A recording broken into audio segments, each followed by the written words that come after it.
La música está de fiesta. Celebremos los 20 años del Panamá Jazz Festival con la participación estelar de Chucho Valdés, Catherine Russell, Danilo Pérez, John Patitucci y Brian Blade, Erika Ender y el ensamble Global Jazz Womex. Clínicas, conciertos, el 11º Simposio de Musicoterapia, la noche de gala y el gran cierre con Gilberto Santa Rosa del 16 al 21 de enero en Ciudad de Panamá. Boletos de venta en panamajazzfestival.com a beneficio de la Fundación Danilo Pérez. Produce, patrocinan, invitan.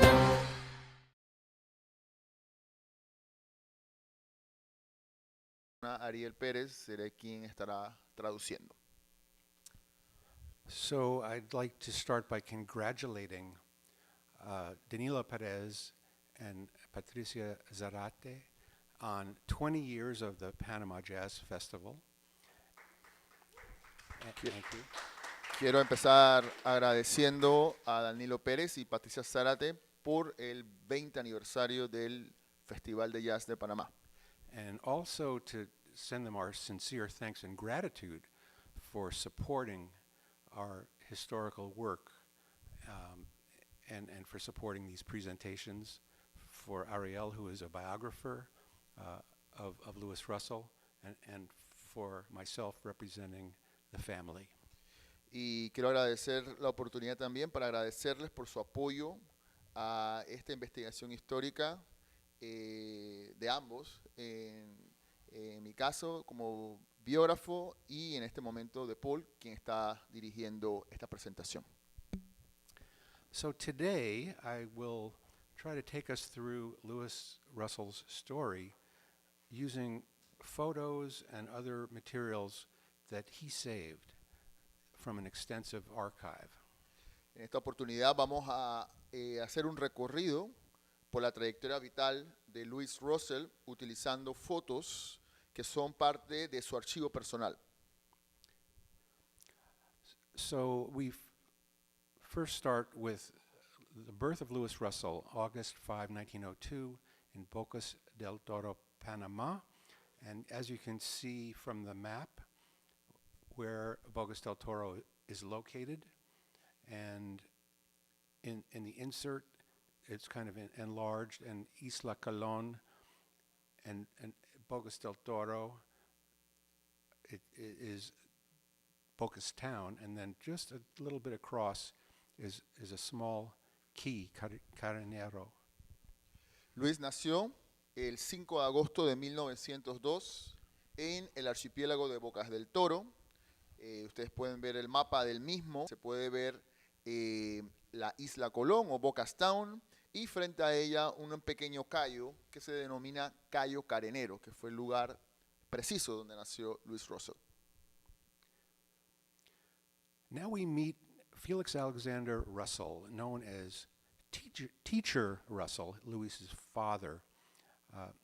Felix Alexander was a prominent teacher in Bocas Town, and he played piano and organ and led a choir in the Methodist Church and trained Lewis in the basics of music, providing a strict and well-rounded education. The ability to read music was a key to Lewis's advancement. Ahora vemos o conocemos a Felix Alexander Russell, el padre de Luis. Era proveniente de Jamaica y era un maestro de la iglesia metodista de Bocas del Toro. Fue quien instruyó a Luis en los rudimentos de la música, transfiriendo la habilidad de poder leer música, lo que fue clave en el desarrollo musical de Luis. And since Ariel's family is from Bocas, I will ask him to feel free to add, correct in the commentary, because he's actually taught us quite a bit about the family history. Gracias, Paul. Mencionaba Paul que como mi familia es de Bocas del Toro, le da la bienvenida a cualquier comentario que tenga que ver con el tema sobre los familiares de Luis. So now we meet Judith Russell, Lewis's mother, who was a role model as well and who valued education. Ahorita entonces vemos también, ahora conocemos a Judith mayor de Russell, que básicamente es la madre de Luis, quien fue también fundamental en su educación y siendo un modelo de conducta. Judith traveled to Atlanta to study at Spelman Seminary for Women and Girls from 1899 to 1901, just before Lewis's birth. Judith viajó o estudió en Atlanta, en el seminario de Spelman, entre el año 1899 y el año 1901, un poco antes del nacimiento de Luis, que fue en 1902. In addition, Lewis's uncles, that would be Judith's brothers, and his older sister Hildred, also studied in Atlanta. En adición a esto, los tíos de Luis e incluso su hermana Hildred también estudiaron en Atlanta. Here is a portrait of a young Lewis in Bocastown, and it's signed "Lovingly Yours, Lewis Hilly," which is nickname for Hildred, his older sister. And let us know your impression of this photo. Sí, bueno, ahora vemos una foto de Luis muy joven en Bocas del Toro. Está firmada básicamente con amor Luis para Kelly, que era un nickname con que se conocía a una de sus hermanas. Bueno, mis impresiones de la fotografía es que se trata de un Luis Russell quizás con 15 años de edad, un poco antes de trasladarse a la ciudad de Colón. La foto tiene un sello de agua que dice Heron Studios. Esa significa que fue tomada en Bocas del Toro. Y lo importante, yo creo que a destacar, es que se trata de una persona con una vestimenta que delata, ¿verdad?, su estatus social o su clase social dentro de Bocas del Toro. Luis era parte de la élite negra de Bocas del Toro, llamados criollos, y se puede ver muy bien por la forma como vestía. If I can translate that back, Lewis was among the elite of the Creole and black population in Bocas. You can tell by his dress and his dignity. He was known from a young age as a leader and as the mayor. Here's another fine portrait of a young Lewis. Esta es otra fotografía del joven Luis.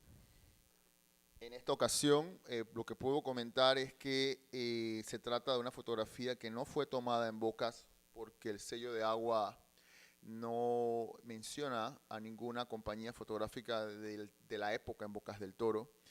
Probablemente fue tomada en Colón, donde Luis vivió o se trasladó desde el año 1918. Once again, the reverse translation is that most likely this photo is not from Bocas, rather from Colón. Here are a few key dates in what was going on around this time. As we said, Lewis was born in 1902. The Panama Canal was completed in 1914. By 1917, Lewis was playing piano for silent movies in Bocastown at the age of 15. The original Dixieland Jazz Band from New Orleans, canonized as the first jazz recordings, were made for Victor in New York City, also in 1917. The song Tiger Rag was one of their well-known recordings.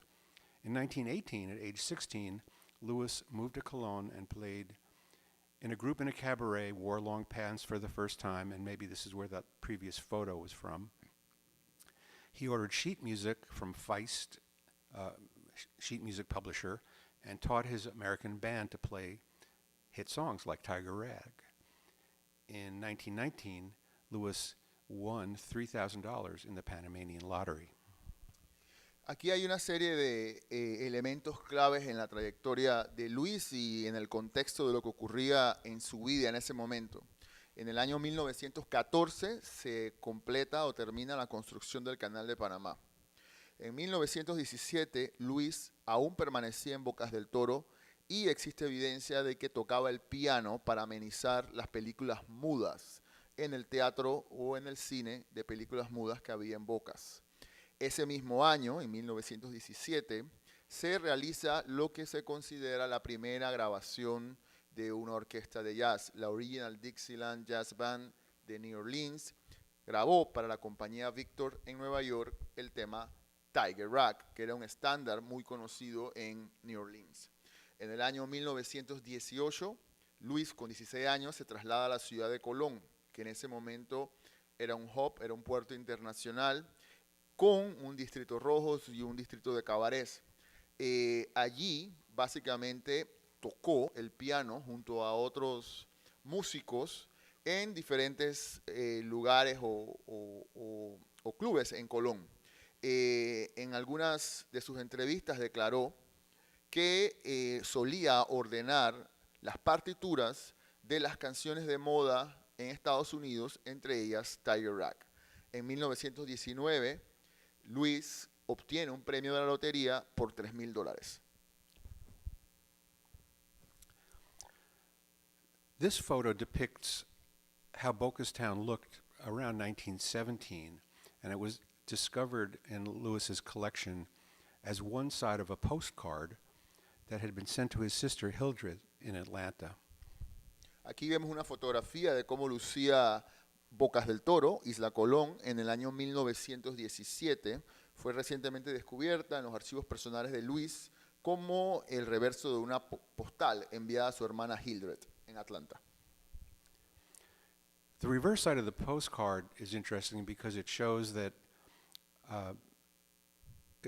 written from New Orleans and sent to his older sister in Atlanta.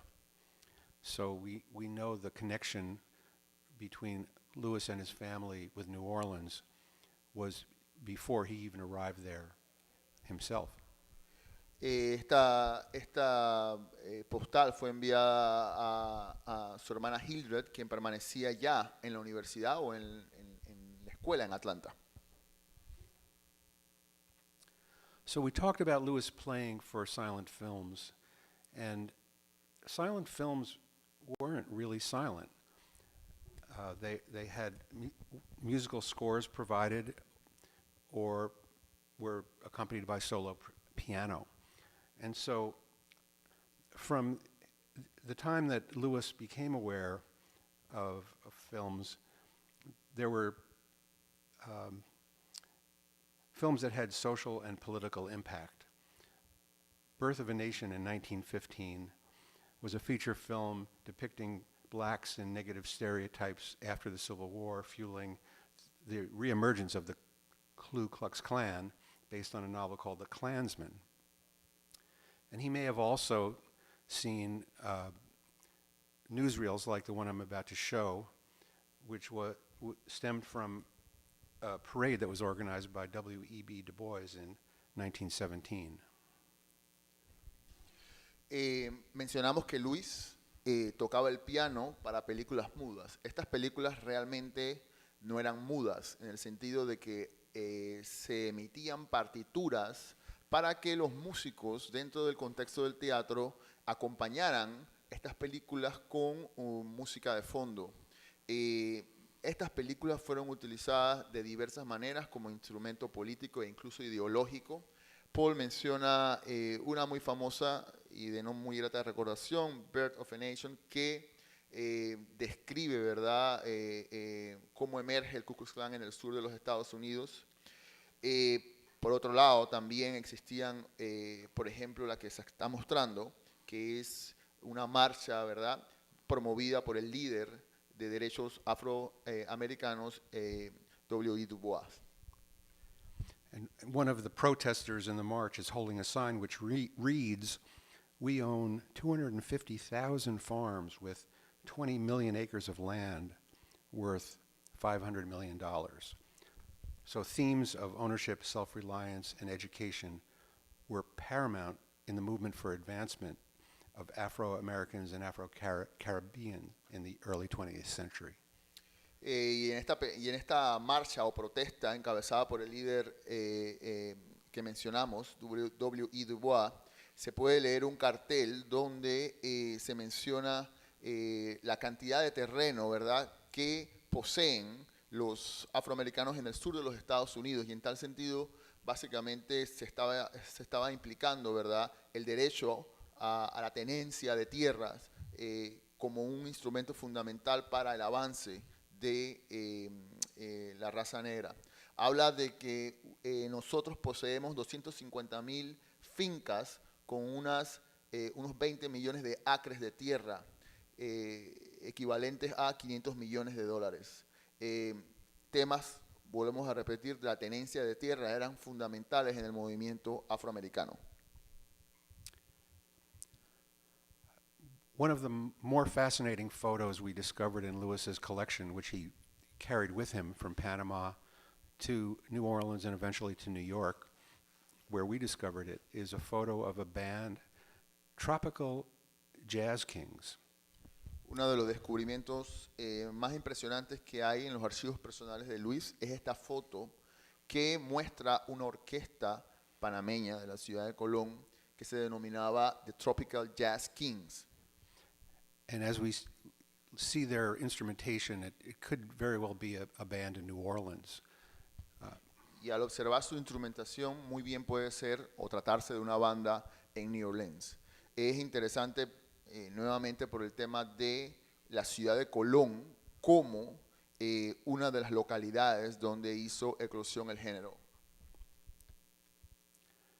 Another photo in his collection shows one or two of the members from the Tropical Jazz Kings with other musicians in Cologne. Esta es otra foto que muestra a algunos de los mismos integrantes de la orquesta también en Colón.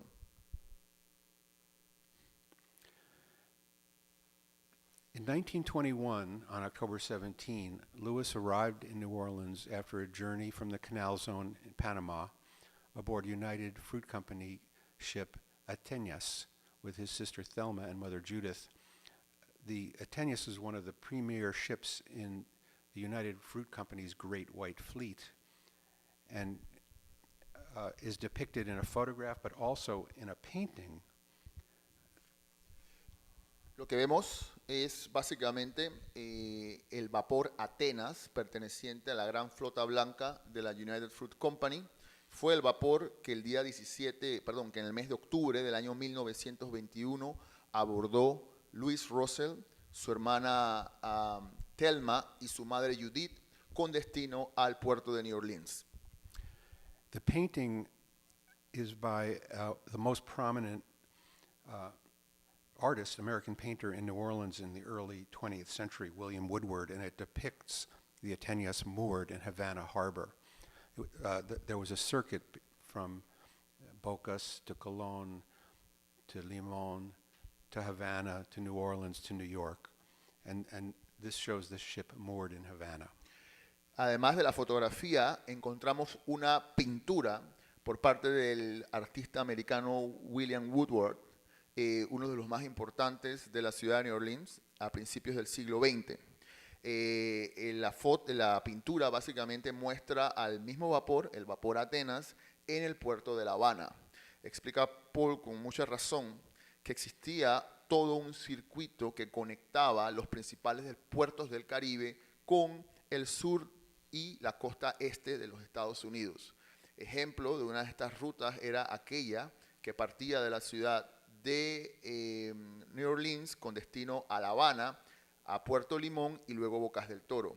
Había otra, por ejemplo, que salía de Nueva York con destino a Kingston y terminaba en la ciudad de Colón. Entonces había todo un circuito de vapores que no transportaban solo carga agrícola o bananera, sino también personas. So when we think of a Caribbean cruise, what comes to mind? It's a pretty big industry today, but at the time, in addition to bringing bananas and fruit and deckhands and passengers, the Great White Fleet had first-class cabins and adventurers who wanted to go on a Caribbean cruise. This was it. So William Woodward, the painter, decided to go on an adventure, and he traveled on the Atenas. Es interesante, en tal sentido, todos conocemos la prominencia actual de la ruta de cruceros en el Caribe. En aquella época no habían cruceros, pero estos vapores tenían o poseían acomodación para primera clase. Entonces, fue lo que creó el inicio de una industria turística en el Caribe, donde básicamente no solamente estos vapores cargaban, como ya mencioné, bananas o cargas, sino pasajeros o turistas que se aventuraban a los puertos del Caribe. Once Lewis arrives in New Orleans, he seeks out the best orchestras in the city. And one of them is led by a violin player named Armand Piron, Piron's New Orleans Orchestra. Lewis seeks out the piano player, Steve Lewis, to get piano lessons, which is interesting because Steve Lewis couldn't read music. And Lewis was an excellent reader, but he didn't really know how to get off the page. And he wanted to study with Steve Lewis so he could play New Orleans-style piano. Una vez llega a New Orleans, Luis se establece en la ciudad y empieza a entrar en contacto con el ambiente musical de la misma. En tal sentido, un pianista de nombre Steve Lewis, que era miembro de la orquesta de Armand Piron, entra en contacto con Luis y Luis le solicita que lo instruya en el piano. En tal sentido es interesante porque a pesar de que existe una relación de pupilo a maestro, Steve Lewis no podía leer música, pero sí era un maestro de la improvisación.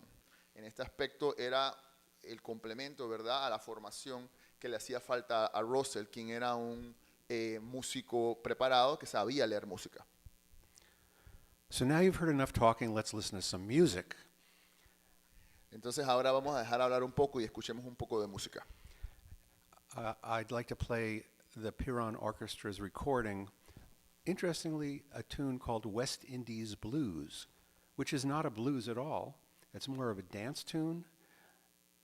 But because at the time, in the early 20s, race music was influenced by blues women's big hit records, everyone wanted to call their recordings blues. So vamos a escuchar entonces un tema de esta orquesta de Piron, donde se puede escuchar en el piano al maestro de Louis Russell, Steve Lewis. Interesantemente, la pieza se llama West Indies Blues.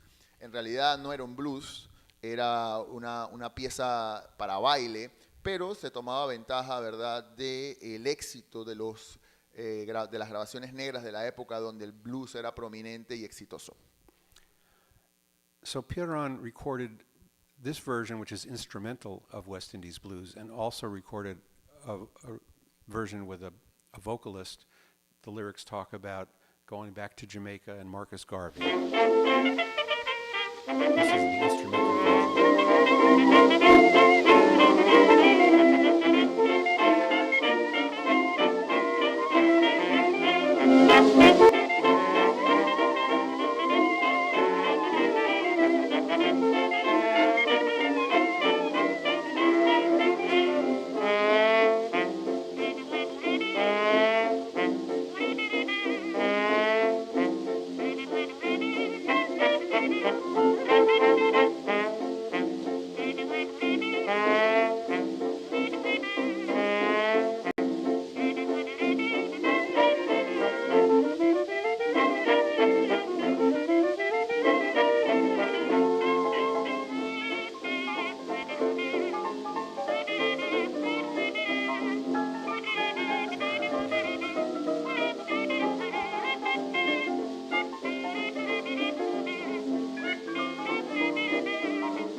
Es una versión, entonces, la versión grabada en 1924. Aparte de esta versión instrumental, hay una versión donde una vocalista, ¿verdad?, ejerce su oficio. Es interesante, pues, entender que se trata de 1924, pero la mayoría de los integrantes de la orquesta son músicos criollos de New Orleans, entre ellos Lorenzo Tio Jr., Peter Bocage, entre otros. And to reverse translate, one of the things that drew Louis Russell's interest in Piron was that the orchestra went to New York City and recorded in 1923 and 1924. So it set the idea in his head. New York City is the place to go. Y la orquesta de Piron, como otras de New Orleans, tuvieron, o tuvo en este caso, un periplo por Nueva York, donde incluso grabó entre el año 23 y 24.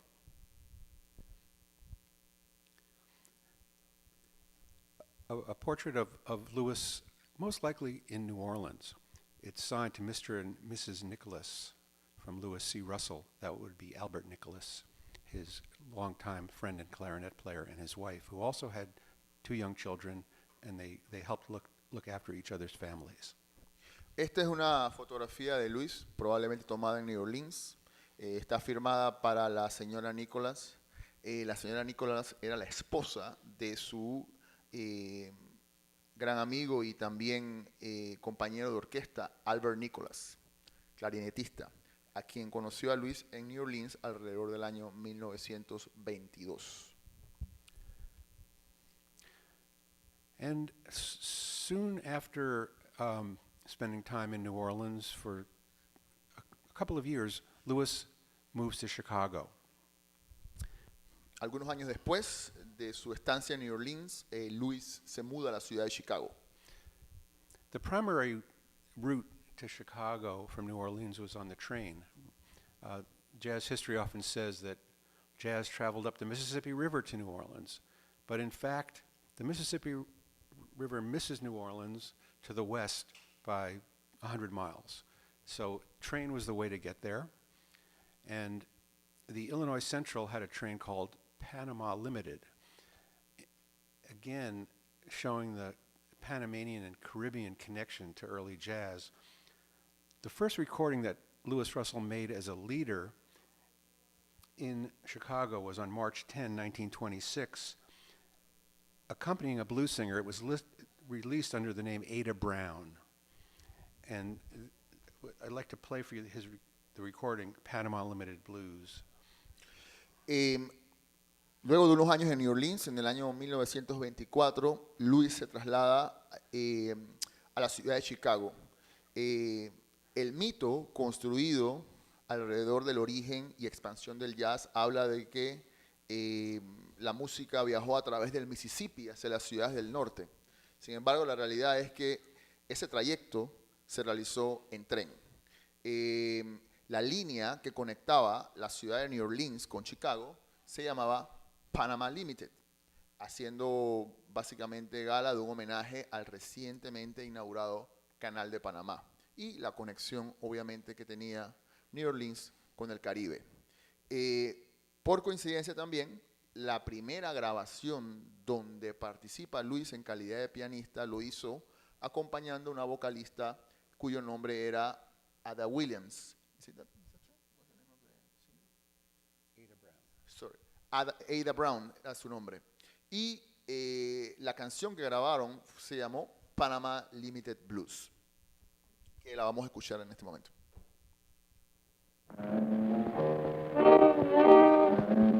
Listen to Lewis's piano. Se puede escuchar el piano de Luis en la grabación. Question? No? Okay.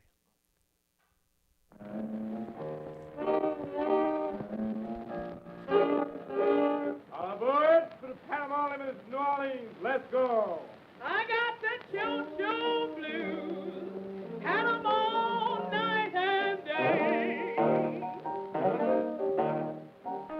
I had the choo-choo blues, Panama night and day. Because that Panama Limited took my sweet man away.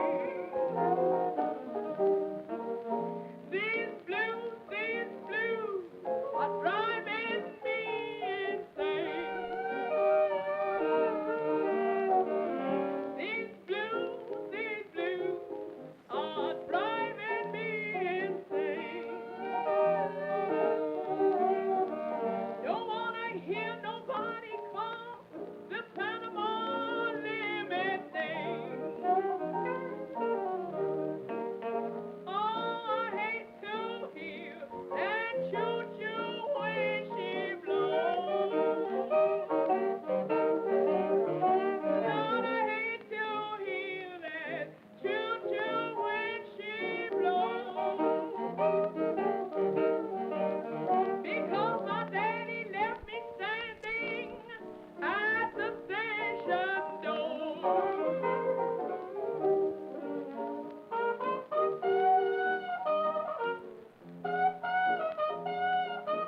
Oh, blow that thing, honey.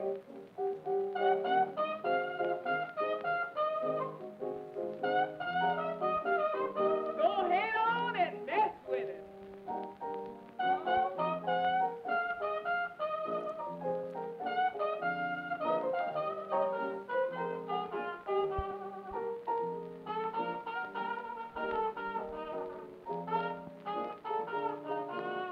Oh, what town is this?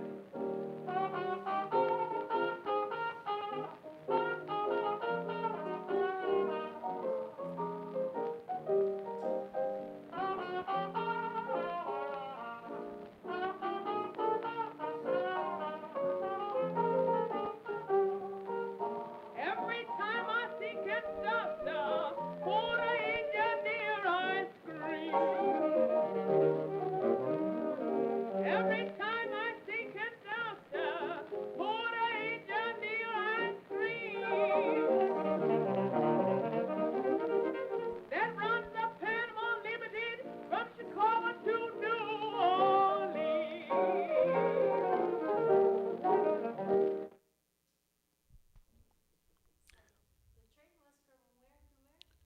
From Chicago to New Orleans. So the Caribbean population in Chicago viewed the train as a way to get back home. Correcto, era de New Orleans, Chicago, Chicago, New Orleans. Entonces la población de origen afrocaribeña de las ciudades del norte veía ese tren como una conexión con su hogar, porque llegaban a New Orleans y de allí abordaban el vapor hacia el Caribe. You get to New Orleans and take the ship and you're back home.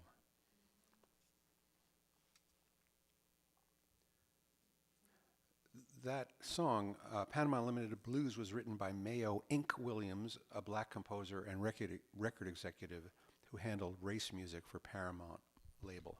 La canción o la tonada es autoría de Mayo Inc. Williams, un compositor negro que también era parte, ¿verdad?, del manejo de los denominados race records, o básicamente discos negros, para la compañía Paramount. So apart from making recordings under his own name and working as a sideman with Ada Brown and others, Lewis's main job in Chicago is as the piano player with King Oliver's Dixie Syncopators. Además de estas grabaciones, de trabajar como pianista para otros artistas e incluso hacer sus propias grabaciones bajo su propio nombre, el principal empleo de Lewis en Chicago era el pianista y arreglista de la orquesta del gran Joe King Oliver, que se denominaba The Dixie Syncopators.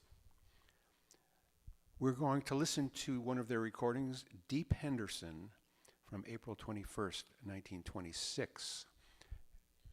Vamos a escuchar una de las tonadas grabadas por Russell como parte de los Dixie Syncopators. Se llama Deep Henderson y es del 21 de abril de 1926. And listen for Lewis's piano step out and Paul Barberin saying to him, "Ah, play it, Mr. Russell."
Se puede escuchar incluso un pequeño solo de Louis Russell y el percusionista Paul Barberin arengar toca Mr. Russell. Deep Henderson was written by Fred Rose, who later teamed with Roy Acuff to form the famed Nashville country music publishing house Acuff and Rose. La tonada fue escrita por Fred Rose, que luego trabajó junto a Roy Acuff en una casa disquera de música country.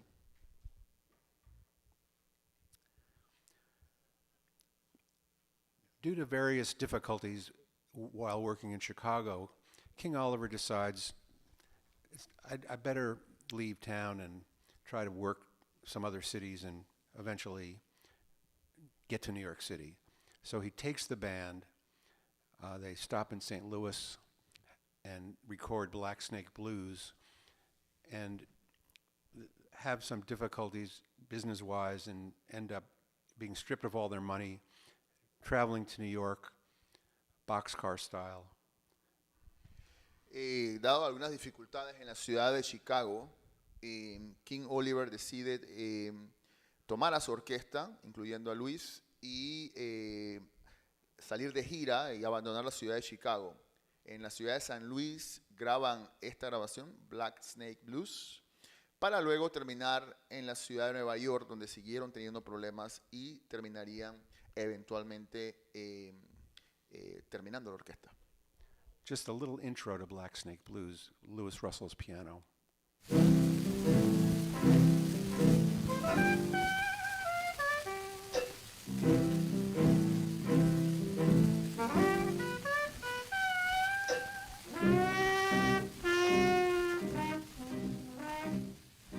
Solamente una pequeña introducción, y se puede escuchar el piano de Luis en la introducción de la pieza.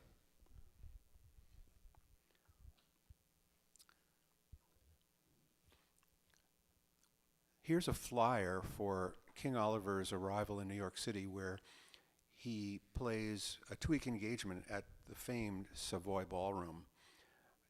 This is a handbill advertising that appearance.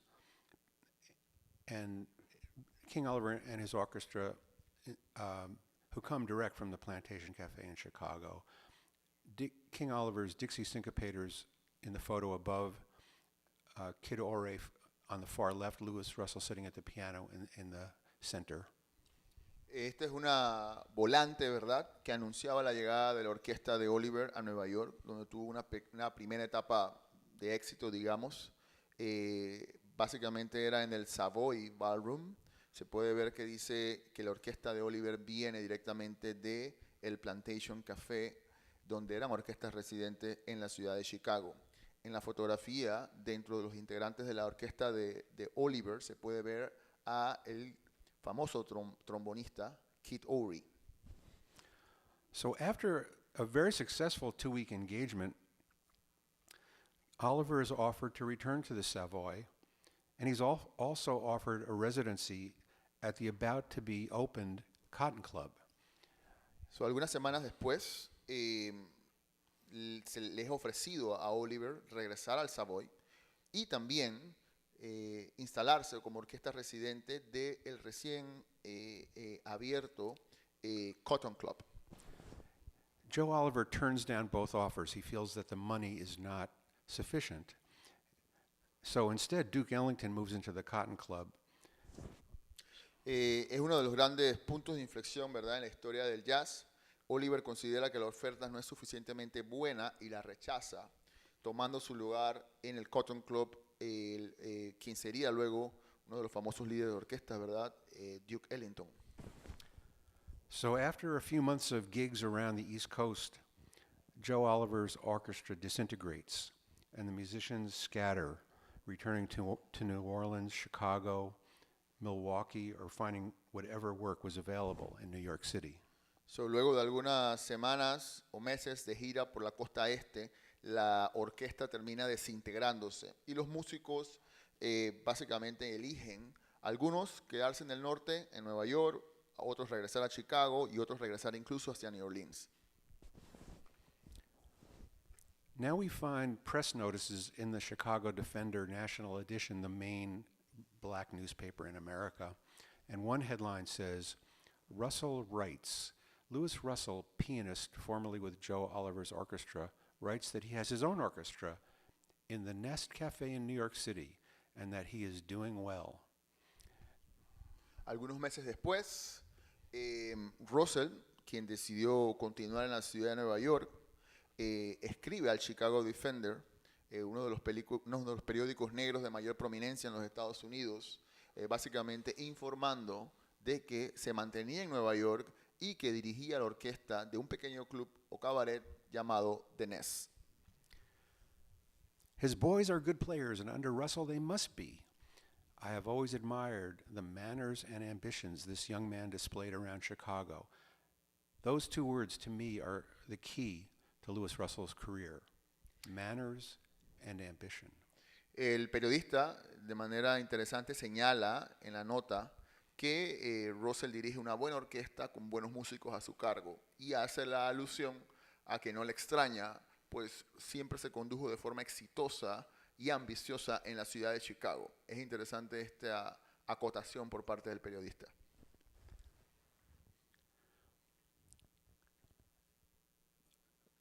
Landing at the Nest Club was a huge break for Louis Russell. And if we look at this map of the Harlem jazz scene, if you look at the very center of the map, the horizontal line, the Nest is right on that street. It's nicknamed the street, 133rd Street. And along that street were a whole series of black-owned after-hours joints and jazz clubs. Interesante, este es un mapa, ¿verdad?, de la escena musical de Nueva York en los años 20, en Harlem.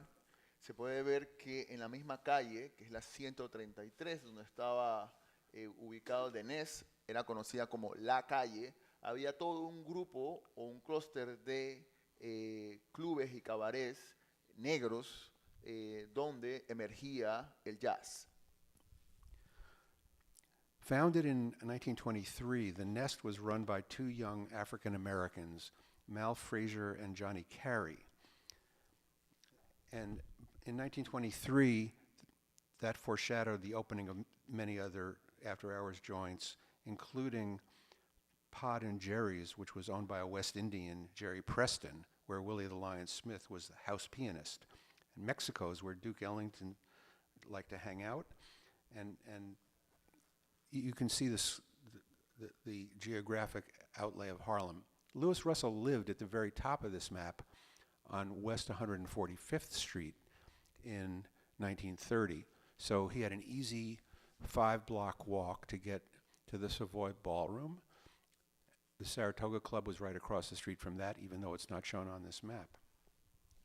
Es interesante, el club donde empezó a dirigir su propia orquesta en Nueva York, Louis, se llamaba The Nest, era propiedad de Mal Frazier y Johnny Carey. Como mencionamos, quedaba muy cerca de otros lugares que eran after hours, lugares donde después que cerraban los clubes se reunían los músicos y otras personas. Además de The Nest, habían otros clubes como por ejemplo México's, donde solía llegar Duke Ellington, y también otra propiedad de un afrocaribeño que se llamaba Pod and Jerry's, donde Willie the Lion Smith, el famoso pianista de Stride, era el pianista residente. The 1930 census shows Louis Russell's neighbors on West 145th Street. Many were from the Caribbean and were born in Barbados, Panama, Jamaica, British West Indies, St. Lucia, also Louisiana, North Carolina, Georgia, and New York. His next-door neighbor was Barney Bigard, who listed his place of employment on the census as the Cotton Club. El censo de aquel año, del año 23, when was the census? Sorry, 1930. Perdón, el censo del año 1930 muestra a Luis residiendo en esta área, en la calle 145. Su vecino era Barney Bigard, pero era un enclave de residentes caribeños. Habían personas que habían nacido en Barbados, Panamá, Jamaica, Santa Lucía, Louisiana, North Carolina, Georgia y Nueva York. Again, talking about the Caribbean influence on the jazz scene. Several of these venues were run or managed by Caribbean folk. La influencia caribeña era fuerte. Varios de estos locales eran propiedad de afrocaribeños. The Renaissance Ballroom had a house band led by a Jamaican who came to New York via Panama, Vernon Andrade.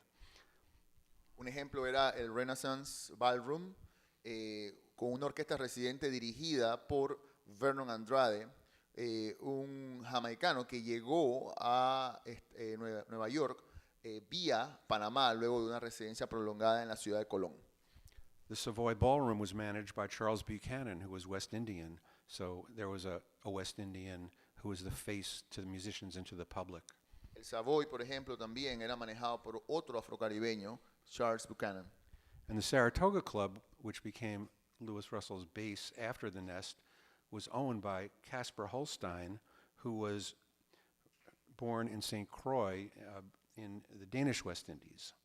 Y asimismo el Saratoga Club, que sería el club de que Luis o su nueva orquesta sería residente, también era propiedad de un afrocaribeño, en este caso Caspar Holstein, que provenía de las Antillas danesas.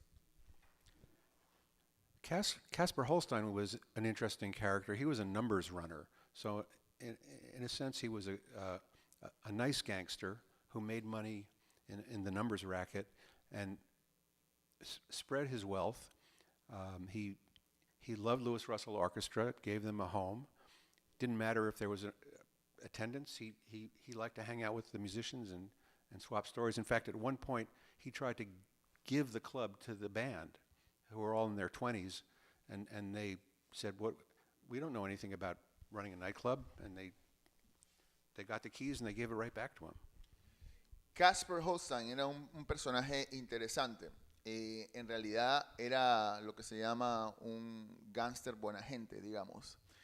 Había hecho su fortuna producto de una lotería clandestina, pero era considerado por los residentes de Nueva York como un patrón de las artes. Apoyaba constantemente incluso a escritores y artistas de ese movimiento que se llamó The Harlem Renaissance. Y además de eso, era propietario del Saratoga Club. En alguna ocasión intentó obsequiárselo a los músicos, a la orquesta, quien declinó porque, en realidad manejar un club era complicado. Pero era un personaje interesante también, producto del Caribe. So Louis Russell starts out at the Nest as the piano player in a band led by a drummer named George Howe. And the hours at the Nest were such they would start playing in the evening and sometimes keep playing until the next morning, sometimes even until the next afternoon. A lot of the income was tips. There were a lot of celebrities who would come from downtown to hang out at the Nest. Mae West was rumored to be in a relationship with one of the owners. And maybe because of the long hours, the drummer who led the band, George Howe, he had this habit of falling asleep on the bandstand. And, you snooze, you lose. Johnny Carey, the owner, fired George Howe and made Louis Russell the leader. La leyenda cuenta que cuando Luis llega a The Nest, quien lideraba la orquesta era un pianista de nombre George Howe. También cuenta la leyenda de que como este era un lugar de after hours, es decir, que abría cuando los grandes clubs y cabarets cerraban, solía quedarse dormido el pianista. Y el dueño de The Nest decidió entonces despedirlo y darle el trabajo a Luis. So now Louis is a band leader in New York City for the first time, and he starts to assemble his first orchestra, and he starts to call musicians that had scattered from King Oliver. He calls Barney Bigard, who had gone to Milwaukee to work with Charlie Elgar Orchestra. Barney comes back to New York City to work with Louis Russell. He calls Albert Nicholas, and other of the musicians that he had worked with in King Oliver. Paul Barberin comes in on drums. And he starts to put together a really excellent orchestra in a short period of time. Entonces, a partir del año 1927, Luis comienza a liderar su propia orquesta en Nueva York. Su estrategia fue llamar a algunos de los músicos que eran partes de la orquesta de Oliver, pero con quienes también había trabajado en la ciudad de New Orleans. Se menciona entre ellos a Barney Bigard, Albert Nicholas y Paul Barberin. A second notice in the Chicago Defender is a major tipping point for Louis Russell. The great King Menelik, Louis Armstrong, will leave in a week or so to fill a 2-day engagement at the Savoy Ballroom, New York. A big fat figure has been offered to the King of Jazz just to play 2 nights with Louis Russell's orchestra at the New York Ballroom.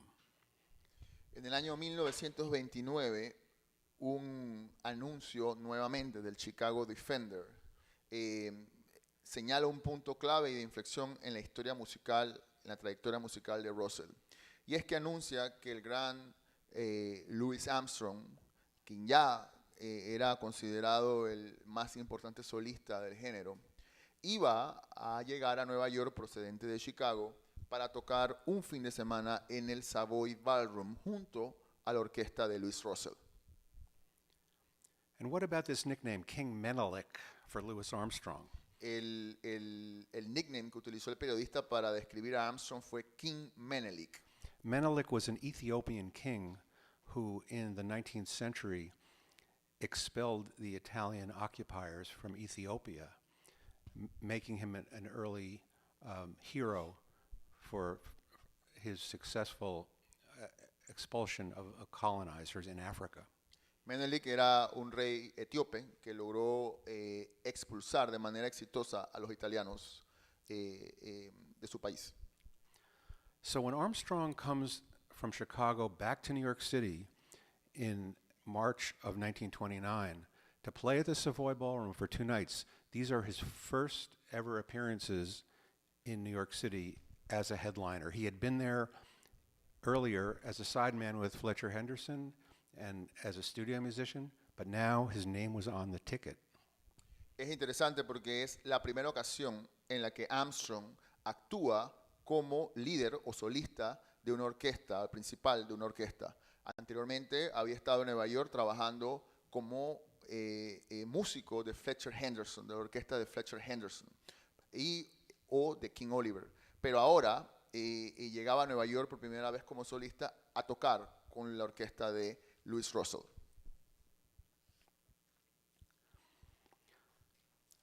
We found a photo in Louis's collection of Adelaide Hall, who was the vocalist on the Ellington recording Creole Love Call, and also was quite prominent at the Cotton Club and in different productions. Esta es una foto encontrada en los archivos de Louis, what's the name of the artist?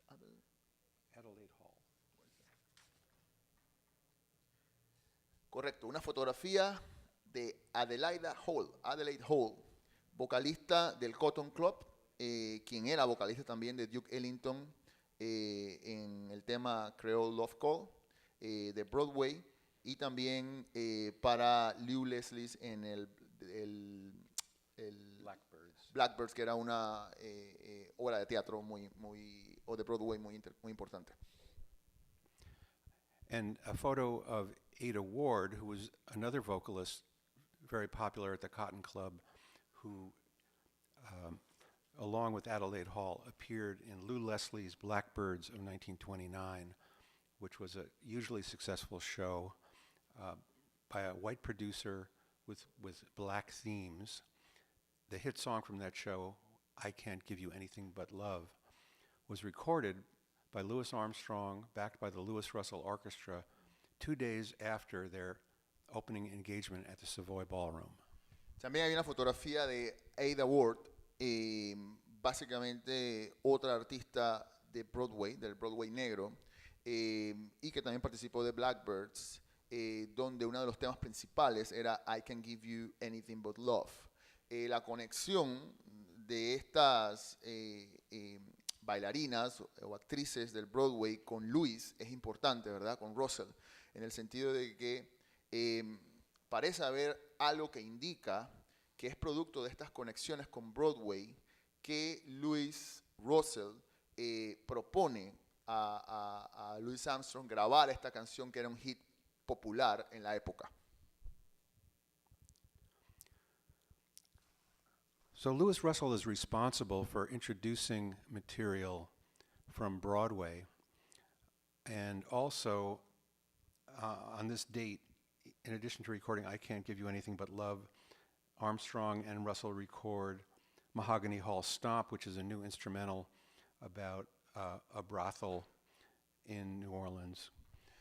Entonces es importante decir que no solamente llegó Armstrong para tocar ese fin de semana con la orquesta de Russell en el Savoy, pero también se aprovechó la oportunidad para realizar grabaciones. Entre ellas, ya mencionamos, I Can Give You Anything But Love, pero también otra denominada Mahogany Hall Stomp, que hacía referencia a un burdel muy famoso de la ciudad de New Orleans. So let's listen to Louis Armstrong in his Savoy Ballroom 5, even though there were 9 or 10 of them. New York, March 5th, 1929, right after debuting at the Savoy with Louis Russell.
I can't give you anything but love, baby. That's the only thing I'm plenty of, baby. Dream my wild, scheme my wild, baby. You should do my love, all happiness and I grant all the things that you have probably do. Gee, I'd like to see you looking swell for baby, baby, little diamond bracelet, woodward toss on sale, my little baby don't run on. Tell that lucky day, your lucky day, you know darn well, baby, I can't give you anything but love.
La grabación es de suma importancia porque es, como mencionó Paul, la primera vez que se introduce música de un musical de Broadway en el género del jazz.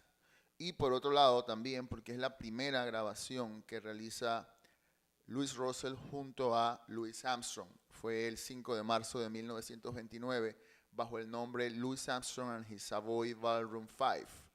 Era básicamente la orquesta de Russell acompañando a Armstrong en ese año 1929. If anyone at any point would like to make a comment, please do so. We'd like this to be interactive. I'm curious if anyone found anything at all surprising about the recording we just heard. And if so, what? Pregunta Paul o señala Paul que quisiera que la presentación sea interactiva, así que si alguien tiene alguna pregunta o comentario lo puede hacer. También pregunta si encontraron algo interesante o peculiar en la grabación. Don't all jump in at once.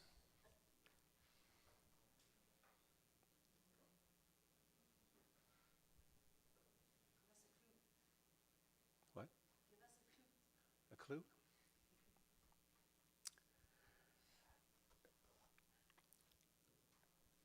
The other composers of the time included W.C. Handy, the originator of the blues, who composed St. Louis Blues and other songs like Aunt Hager's Blues, which Louis Russell recorded with King Oliver and which Louis Armstrong also recorded. Interestingly, the publishing company is pitching this tune to Isham Jones and his orchestra, a white orchestra, using caricatures fairly, typical of the time, demeaning black people.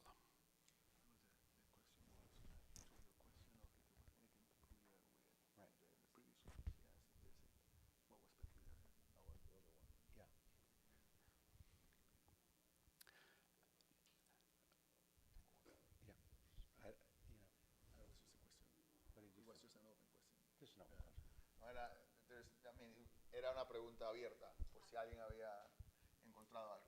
Pero ahora muestra un cartel de On Hager's Blues. Es una composición de W.C. Handy, pero lo importante es, o lo que queremos llamar la atención, es que muestra, ¿verdad?, la situación racial en los Estados Unidos, a pesar de que en ese momento se trata de una orquesta blanca la que interpreta la composición de Handy. Se muestran, ¿verdad?, figuras que hoy en día son denigrantes y que tienen que ver con todo el tema del vaudeville, etc. Básicamente racista de la época. Se trataba de una orquesta blanca tocando música o composición de un negro, básicamente. Entonces, por eso se incluían esas figuras en el cartel.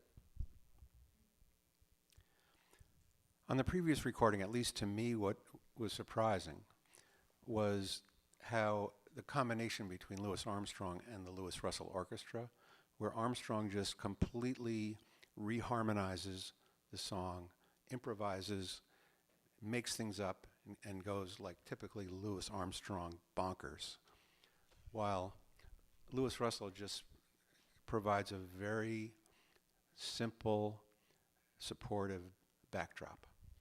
Lo que a él le parece particular sobre la grabación anterior de I Can't Give You Anything But Love es básicamente cómo Louis Armstrong se siente cómodo con el contexto que le proporciona Louis y su orquesta, improvisando y creando una melodía con unos músicos con los que en teoría no tocaba a diario, ¿verdad? Entonces, también creo que es interesante porque varios de estos músicos son provenientes de New Orleans y conocían esa tradición de improvisación y del estilo de New Orleans, entre ellos el mismo Russell, quien pasó una temporada allá. Entonces, sí, digamos que compartían esa misma vena musical del estilo de New Orleans.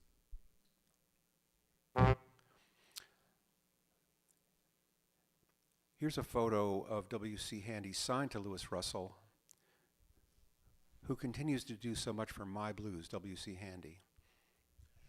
Esta es una fotografía del gran compositor afroamericano W.C. Handy.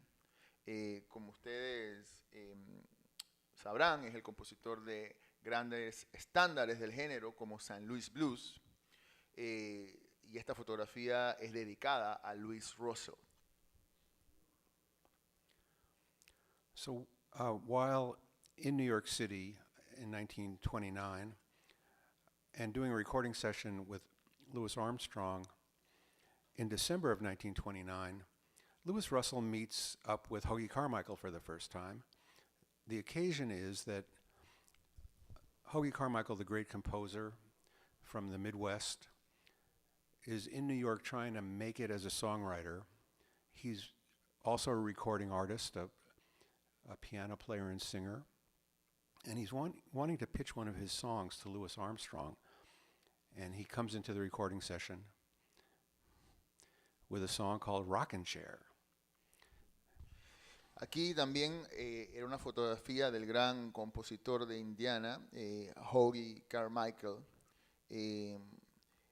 Conoció a Louis en el año 1929 cuando estaba en Nueva York porque estaba tratando básicamente de convencer a Armstrong que grabara alguno de sus temas.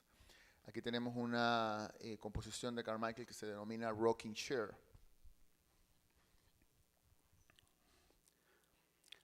So December of 1929, this is the orchestra that is in the studio when Hoagy comes in and crashes the proceedings with his song. And one of the things that Louis Russell was also known for was arranging. And Hoagy comes in with a little lead sheet and gives it to Armstrong. Would you record? He said, yeah. So they gave it to Louis Russell and said, do an arrangement. So right on the spot, he sketched out an arrangement. And the other interesting thing about this recording is there's a vocal duet between Louis Armstrong and Hoagy Carmichael. Basically, the setup of the song is an old man is about to go to meet his maker, and he's having a conversation with his son. And in the recorded version, one plays the father and one plays the son, but it's a first because in 1929, this was the first time that there was an interracial vocal duet on recording. Muy interesante es que durante la sesión de grabación, el compositor Hoagy Carmichael básicamente interpela a la orquesta de Armstrong con una hoja de música de una de sus composiciones, para la cual Louis Russell realiza un arreglo básicamente en el lugar.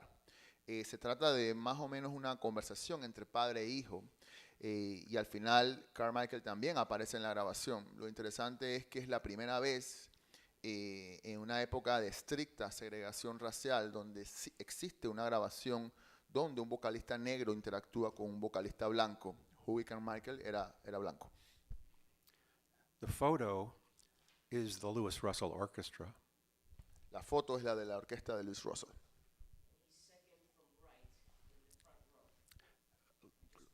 Oh, okay. Correcto, entonces en el centro Louis Armstrong y a mi izquierda y a su derecha Louis Russell, como menciona Catherine.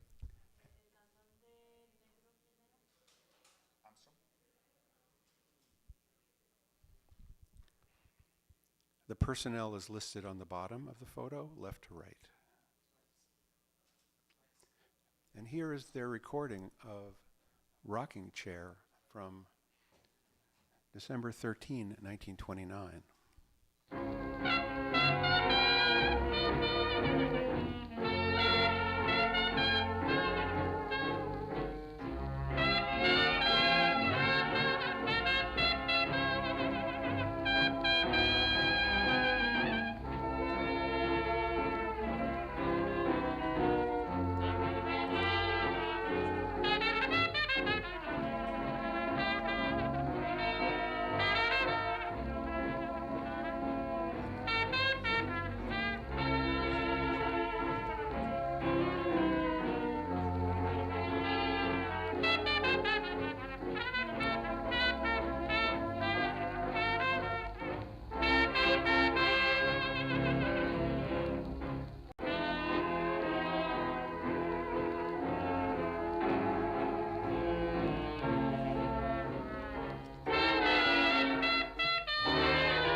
rocking chair got me, son. Oh, rock chair got you, father. My cane laying by my side. Cane by your side. Fetch me that gin, son. I ain't got no gin, father. Oh, I tell you hide now. You gonna tie my hide. I can't get from this cabin. What cabin joking? I ain't going nowhere. You ain't going nowhere. Just let me here grabbing Grabbing the flies around this rocking chair. rocking chair. My dear old Aunt Harriet, My Aunt Harriet. how long in heaven you been? Come you be home. Send me a sweet chariot Oh, cherry. for the end of the troubles. I seen. I see, Daddy. Oh, rocking chair, get it. Rock chair, getting old. Judgment Day, yes, son. Enjoyment days in hell. Chained to my rocking chair.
Este tema es de 1929. Question? Yes.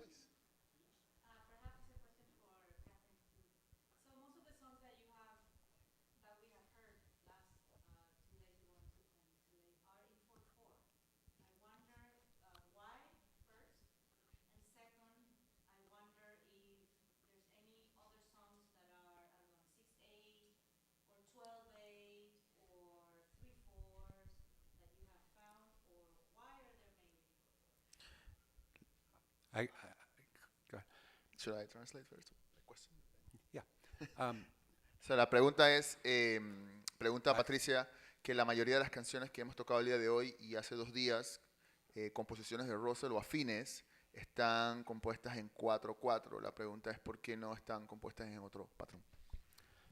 That's an excellent question, and the answer is that Louis Russell was fairly laser focused on keeping people on the dance floor. And so everything he did was 4/4. And even members of his band in oral histories commented about how they sometimes would try to get him off that. He wouldn't deviate from it because he felt that his mission was to play for dancers. Now, I'll play a selection in just a few moments that shows something a little bit different. The foxtrot was the most popular form, of dance, and on all sheet music, most sheet music in those days, that's what was selling. So it would say foxtrot on the recording and on the sheet music. La respuesta, según Paul, es que básicamente la música de Louis Russell estaba enfocada e ideada para hacer música bailable y que por eso está compuesta en 4/4, que existen algunas evidencias o testimonios de algunos de los músicos de Russell que también preguntaban que por qué no componían otro patrón y que básicamente era por eso, porque su música era para bailar. Menciona entonces Catherine que la mayoría que el foxtrot o las hojas de música tenían ese label o esa denominación de foxtrot porque era, digamos que, el baile de moda en los Estados Unidos y producto de esta música. Por eso que las composiciones son en 4/4. I'm going to go out of order here to answer your question and play a recording by Louis Russell from September 5th, 1930, which was issued in England on the Parlophone label. And I chose this to demonstrate a different rhythm. It's not quite a 4/4 rhythm, but there's a lot of Louis Russell's recordings, even when they're in 4/4, there's some kind of a percolating Caribbean hybrid. I don't know if it's a cha-cha mambo or a Tampico or what it is, but it's there. And it often manifests itself when the trombone solo comes around, and it becomes very evident at that point. So this song, High Tension, I think is a good example of that. Listen for that. It also has a very interesting Louis Russell piano solo where he starts out doing an ascending run with his left hand. And it's always rhythmic, but it quite a remarkable solo. Va a saltarse un poquito la presentación del orden para poder contestar la pregunta de Patricia con un tema que no está grabado básicamente en 4/4, pero que muestra, ¿verdad?, algunas cadencias que son propias de todas las composiciones de Russell y que tienen mucho que ver con el Caribe. Él dice que tienen como un fondo que puede denominarse con algunos de estos ritmos tropicales o caribeños, y que está presente en toda su composición o su discografía. And this is listed as a foxtrot.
We are just checking on scheduling because we started at 1:30 rather than 1 for a 2-hour session, so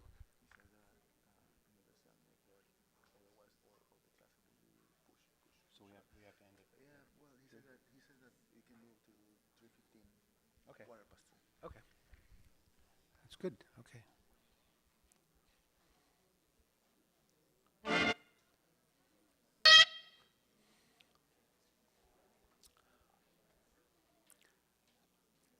So in 1935, the next tipping point in Louis Armstrong's career is Louis Armstrong and Louis Russell combine forces.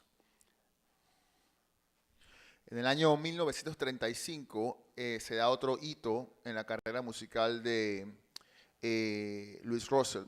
Y es que por primera vez, o no por primera vez, pero logran de forma permanente combinar sus esfuerzos. La primera colaboración que dio por resultado aquellas dos grabaciones se realizó por un corto periodo de tiempo en 1929 y ahora en el 35 ambas orquestas o la orquesta de Russell era absorbida por Armstrong.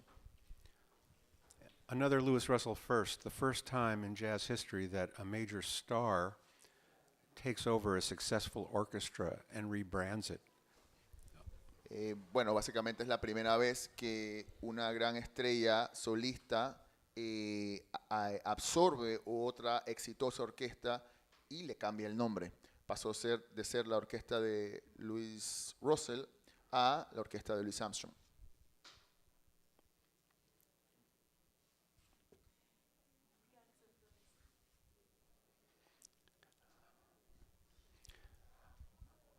One of the advantages for Louis Russell of combining with Armstrong is now he's recording all the time for Decca Records, not as Louis Russell, but as Louis Armstrong and his orchestra.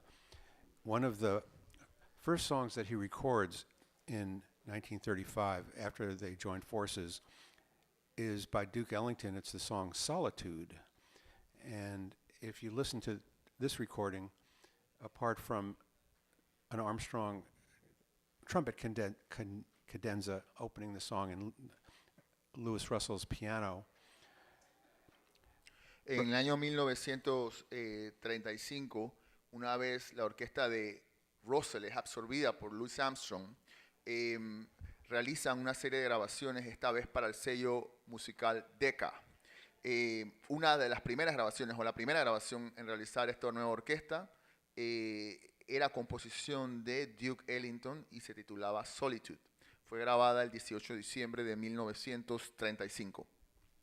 So listen for Louis Russell's piano playing at the beginning and also his backing of Armstrong's vocal. It's quite incredible.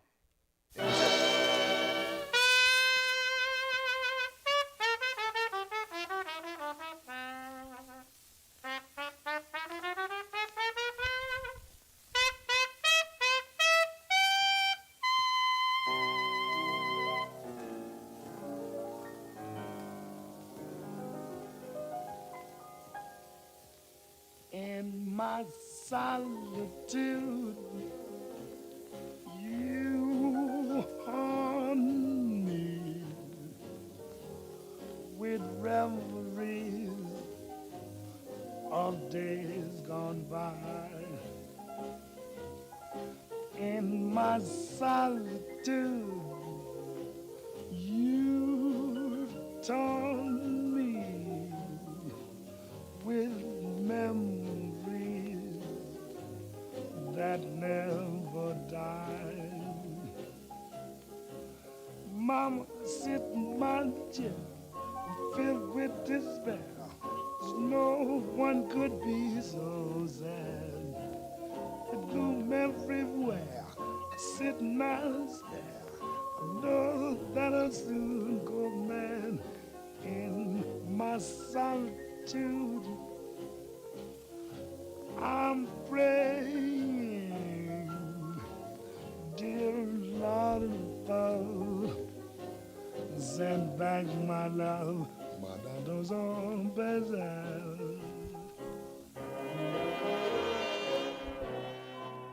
Pudimos entonces escuchar la cadencia que da inicio a la tonada por parte del piano de Russell y posteriormente cómo su piano respalda la vocalización que realiza Armstrong del tema. So the new combination of Armstrong and Russell is usually successful. When they go to Boston in March of 1936, the press reports that Armstrong is getting a new high in salary, $8,000 per week, exceeding Cab Calloway and Duke Ellington in pay. La colaboración entre Russell y Armstrong es exitosa al punto, desde el punto de vista monetario también. Un diario de Boston menciona que estaba haciendo básicamente $8,000 en el año 1935 por month or per week? You say per week? Per week. $8,000 por semana en 1935, y esto era más de lo que hacía Cab Calloway o el propio Duke Ellington. Armstrong's manager, Joe Glazer, makes a collage showing all of the exploits and achievements and how the Armstrong-Russell combination is breaking box office records. And this is the swing era. Esto es un collage realizado por Joe Glazer, el manager de Armstrong y también de Russell, básicamente señalando con varios recortes de periódicos donde se deja constancia del éxito abrumador que tuvo esta combinación o esta orquesta de Armstrong con Louis Russell. And we hear Russell's piano playing very prominently on recordings, like the way he and Paul Barber kick off Old Man Mose. Encontramos el piano de Russell siendo prominente en algunas de estas grabaciones de Decca, como en la que vamos a escuchar a continuación.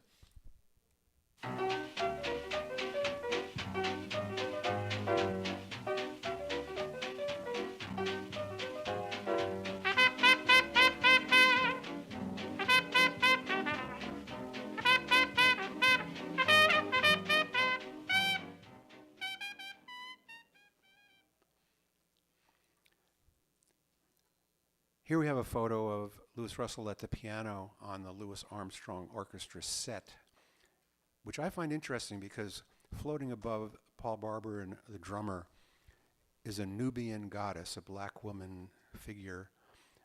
And this was in 1936, 2 decades before Miles Davis decided the iconography on the cover of his albums should be beautiful black women. Interesante fotografía que muestra en primer plano al maestro Louis Russell en el piano dentro de la orquesta como director musical de la orquesta de Armstrong.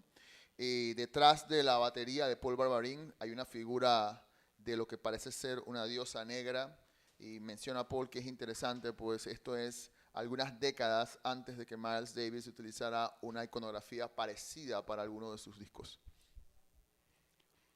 Another first for Louis Russell was recording the song I Got Rhythm, which became the basis for improvisations for groups and recomposition based on the chord changes of the song. So Russell recorded it. He was the first Afro-American, Afro-Caribbean orchestra to record the song I Got Rhythm. One day prior, the pit band for the Broadway show had recorded it, but here's his version. Oop. Well, let's see. Parece que no está, ¿no? Oh, sound. Of course, I turned the volume down.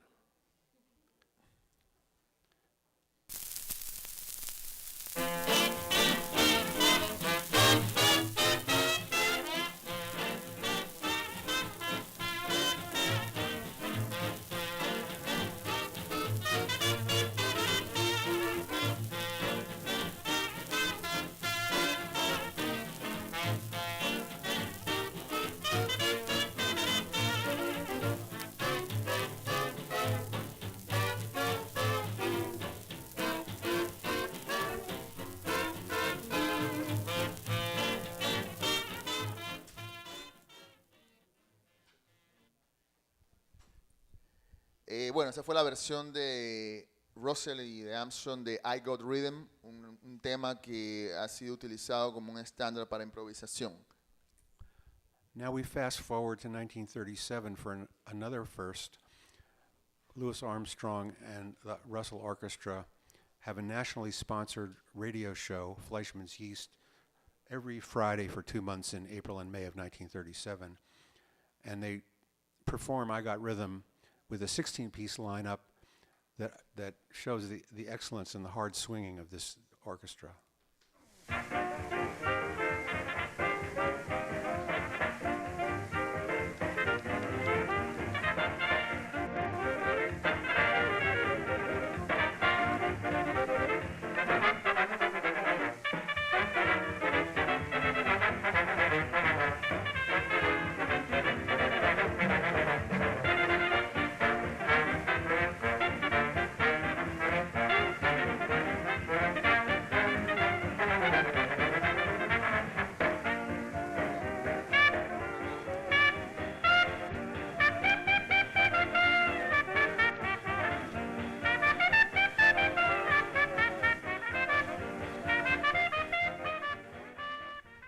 Y nuevamente I Got Rhythm, esta vez grabada en el año 1937, dentro de una de las primeras, o la primera grabación de una orquesta negra en la radio nacional en los Estados Unidos, con una orquesta de 16 piezas.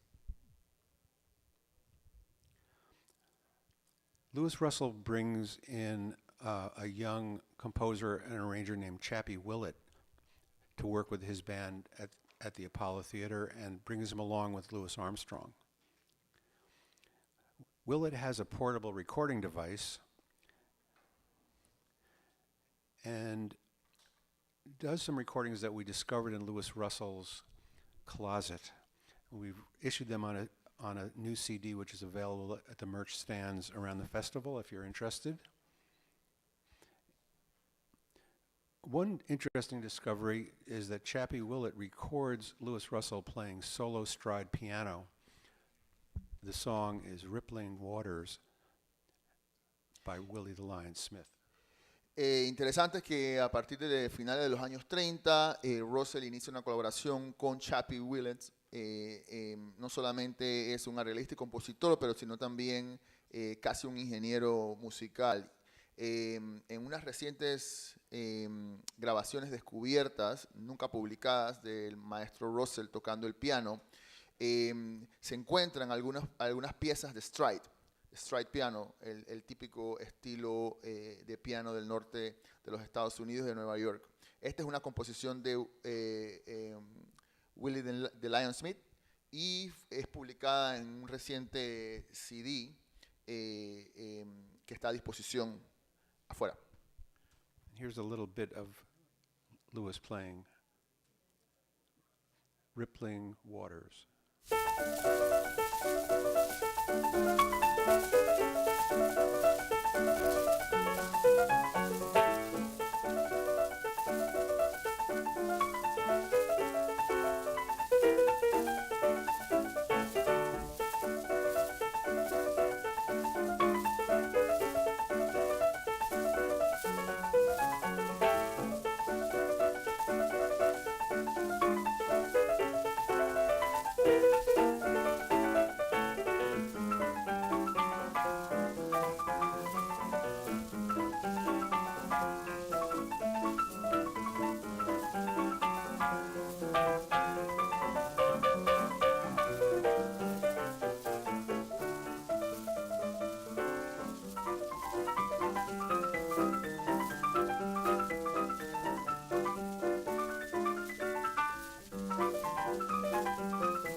So Russell and Armstrong continue on through 1943 together, when Lewis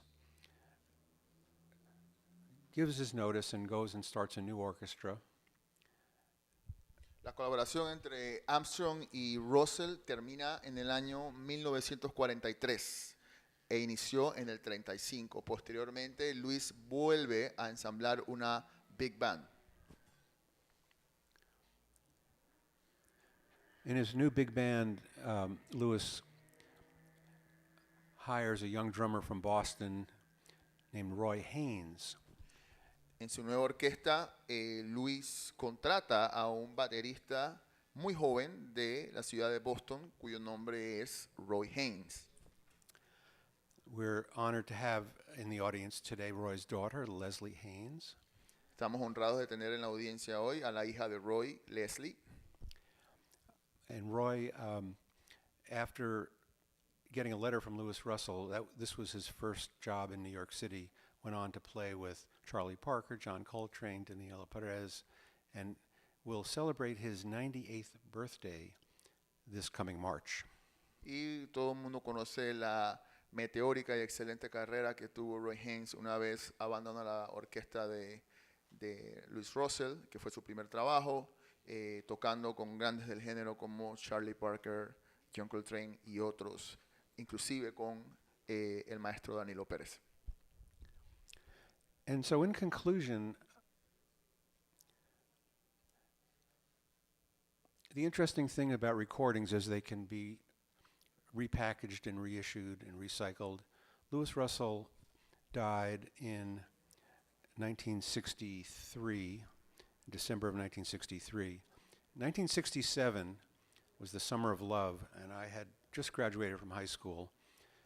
And Parlophone Records, which is also the Beatles label, issued a collection of Louis Russell recordings, and it made a big buzz in England, where Melody Maker ran a review in the June issue with a photo of Louis Russell, an album which stands as a tribute to a great jazz man from his recordings of 1929 and 1930.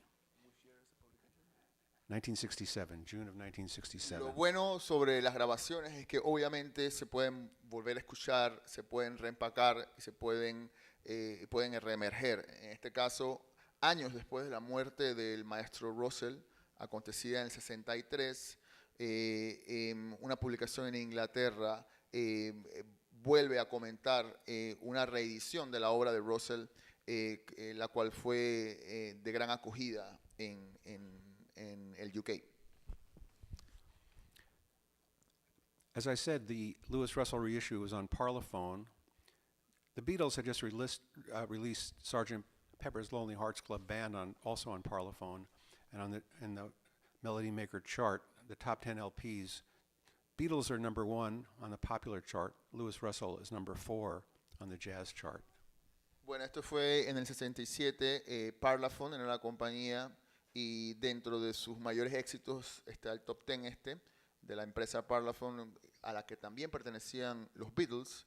Se puede ver cómo fue bien popular, ¿verdad?, la reedición de las grabaciones de Russell, la cual ocupaba el 4º lugar. At the end of the year, Jazz Journal, the leading British jazz rag, critics pick their top albums of the year. And under reissues, Louis Russell receives the highest number of votes. You can see by a wide margin. Miles Davis wins the new issues.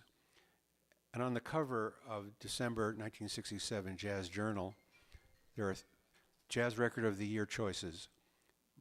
Miles Smiles, the popular Duke Ellington, and the Louis Russell Story, 1929, 1930.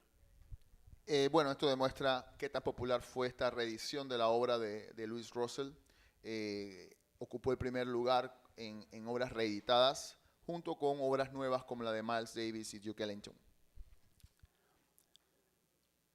In closing, Para cerrar, some home movies.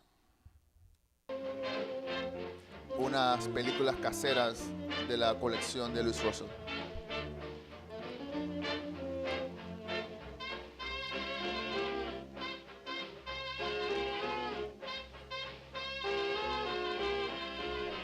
Muchísimas gracias a todos por su atención. Ha sido un placer haber estado con ustedes haciendo esta presentación nuevamente sobre la obra y legado de Louis Russell.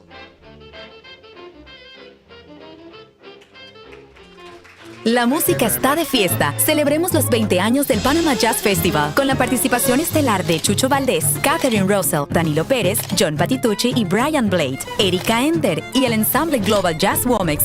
Clínicas, conciertos, el 11º Simposio de Musicoterapia, la noche de gala y el gran cierre con Gilberto Santa Rosa del 16 al 21 de enero en Ciudad de Panamá. Boletos de venta en panamajazzfestival.com a beneficio de la Fundación Danilo Pérez. Produce, patrocinan, invitan.